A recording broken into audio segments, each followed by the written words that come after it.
I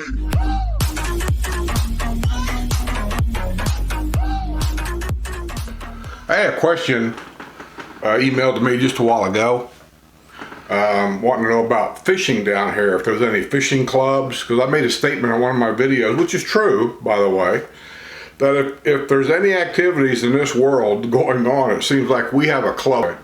We got a club for it. Anything you can imagine. Clubs of things that I've never heard of. But he was asked about a fishing club.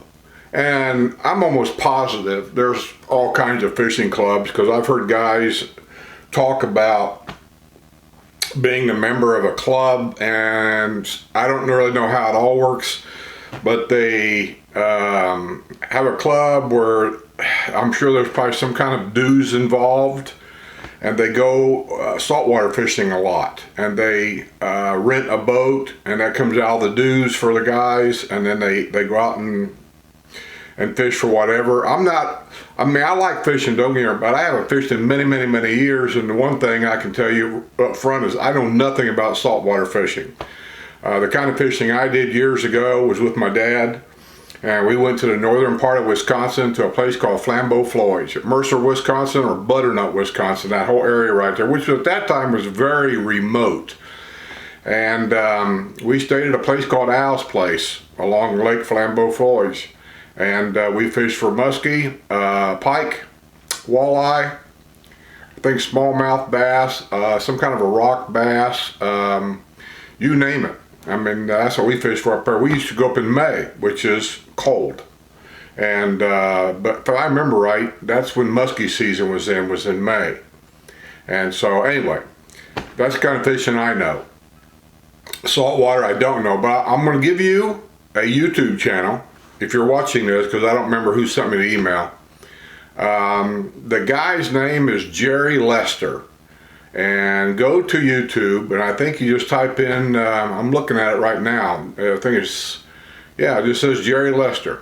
Go to that YouTube channel, and there's a lot of video on there of fishing, and I'm looking at a couple of them here. Jerry and Bruce fish Griffin. There's a Lake Griffin here, and apparently Lake Griffin is a popular place for these guys to go. You got another one here called Fishing Griffin with Steve with bass, for bass. Lake Griffin again. I don't know. There's just a bunch of them on there. Jerry Lester, Lester. And I think he is a member. Let me look through the video real quick. I think he's also a member of a fishing club of some kind. He's got video on here about a fishing expo, FFC meeting with Terry Scroggins. I don't know what that is. FFC. If you're a fisherman, maybe you know. Fishing Griffin again.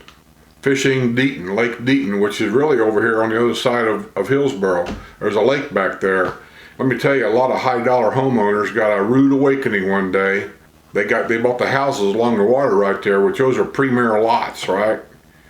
And about 5 o'clock in the morning, the summer that the first summer that they probably lived here, maybe it was fall, I don't know exactly when it was, they were awakened by gunshots. I guess it scared the hell out of a bunch of people, and they called the police. And police came out there and investigated everything and informed the people there was nothing they could do about it because they were duck hunters. That lake is not owned by the villages or the village's developer. And those guys had their hunting license, and there's a specific rule that you can only have your boats or fire your gun within so many 100 feet of a residence or something like that. And they were well within their rights of being there, and they weren't breaking the law, and the officer informed everybody that there was nothing they could do about it. Now those people raised hell with the developer, I guess, saying, you know, that shouldn't be allowed, they should have been told about this, and blah, blah, blah. But long story short, let me just lay it on the table how it really works here. And when I say here, I don't mean the villages. If it wasn't for the hunters buying license and paying their dues, so to speak, you wouldn't have the wildlife or the nature preserves that you have today. I mean, it's kind of a rock and a hard place issue if you look at it. You know, animal rights, and we shouldn't kill animals and blah, blah, blah. But when they started selling, I'm going to take white-tailed deer, for example. Once upon a time in Indiana, we didn't have all that many. I mean, when you look at it. Then they started licensing deer hunting.